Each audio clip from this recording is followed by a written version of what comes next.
the mother, her sister, and her moms or her grandmoms, I'm not sure which one it was, had moved into this apartment building in Compton. I think they were from LA, that family, but they were Hispanic ladies.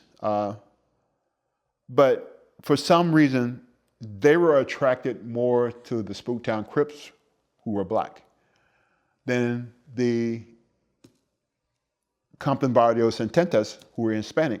Well, I shouldn't say Hispanic. There were black guys in their gangs too.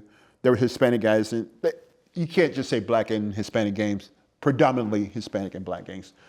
But anyway, one gangster from the 7-O's had a liking to one of the young ladies. She wanted nothing to do with them. She liked the Spooktown Crip guy. And he wasn't having that shit. So he came by one day and the Spooktown was out there talking to the girls. The girls made one fatal mistake. She was outside. Well, she didn't make a mistake. She got the right to go where she wanted to go. But she had a baby with her.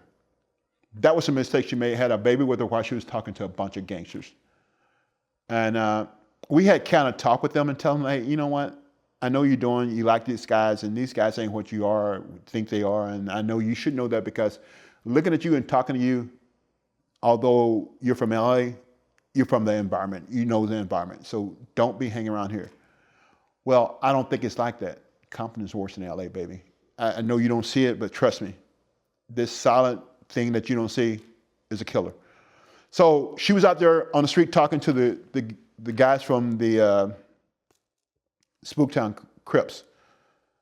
And the guy from 7-O, I forgot his name, he drove up in his car. He had a unique car. It was a 5.0, white 5.0 Mustang. Yep. And everybody knew the car.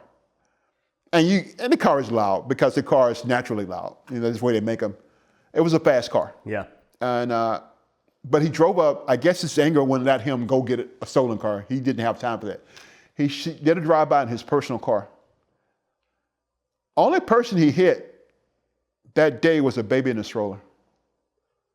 The baby in the stroller is dead when we get there. And me and Eddie, it was only like a block from the station. We was on the back lot when we heard the shots. And we get there pretty quick. And we get there, we get to the baby. We even beat the paramedics there. And we get there, the paramedics talking like, oh, the baby's dead. Like, just take the baby out here. We know that, and we know we don't take dead people, but take this baby and go to the hospital. Just get the fuck out of here. Because it's going to be better enough there with this parent, with this baby here. And if she asks you anything, just tell her we need to get her to the hospital. We got a rhythm or whatever. I don't know what a rhythm is, but just tell her. He did that for us and got the baby out of there. And it was just heartbreaking seeing this baby in a stroller, shot to death. And if I'm not mistaken, the baby was shot in the head. You know his baby's dead, but to get this from being, because more and more people are gathering, and it's going to get out of control while all these people see this baby here. Just take the baby and go, man. I know, just do me this favor. I know you don't do it, but just do it for me. Yeah. But the baby, I know, but just take it. Because if you don't, we're going to have a lot more dead people because people are pissed off out here right now. Right. Just take them and go. And it was a nasty thing. And we end up getting the guy. I don't know what he ended up, I think he got an LWOP, which is 25 to life without the possibility of parole. He got an LWOP, life without possibility of parole. On that case, it was a pretty simple case. And the last I heard before I left Compton, he was still trying to fight to get an appeal. Come on, man. Right. Everybody know who you are.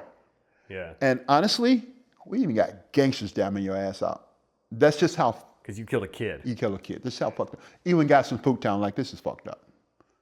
You know, so they was willing to be witnesses too. I don't want to say that on, Sure. Because it's just how screwed up that was. Yeah. That was one time we had no problem finding witnesses. It was terrible. Yeah.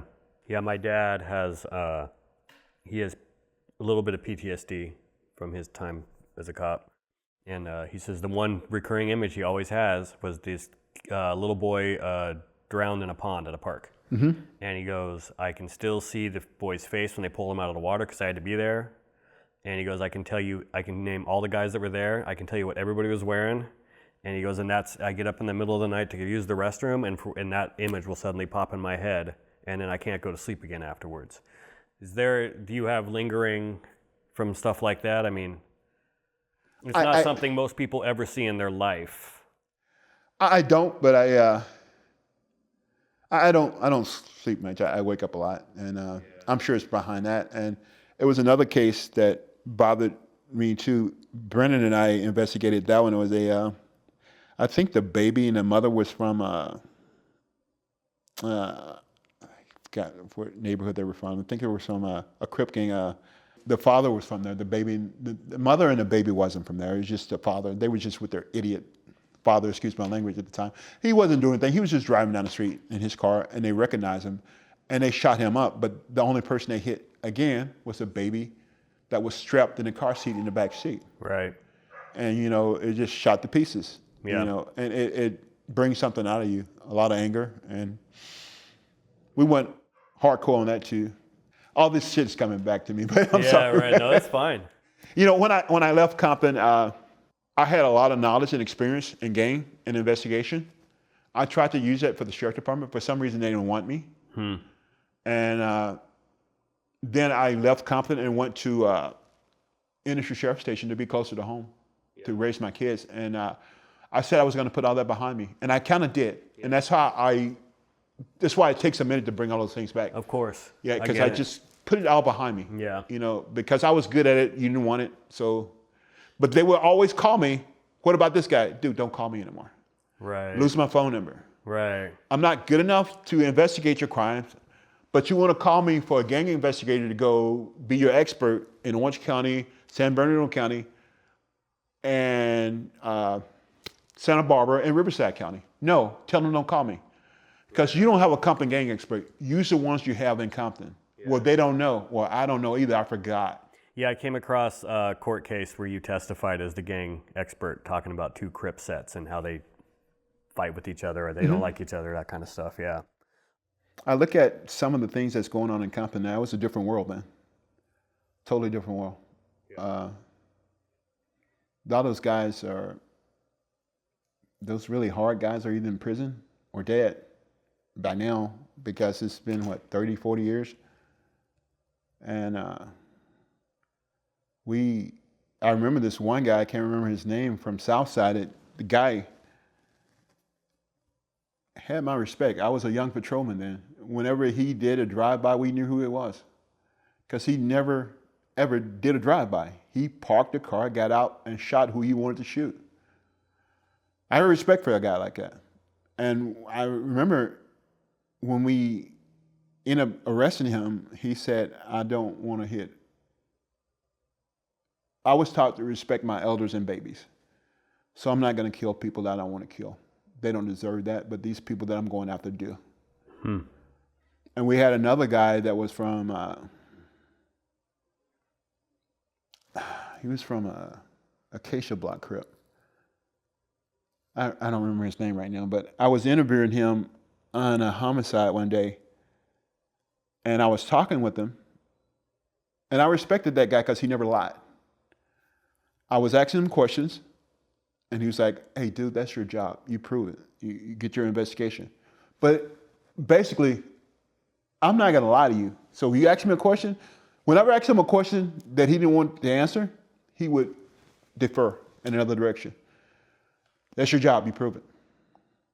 Right. But he wasn't a liar. And I tell people all the time, I respect killers sometimes more than what I do liars.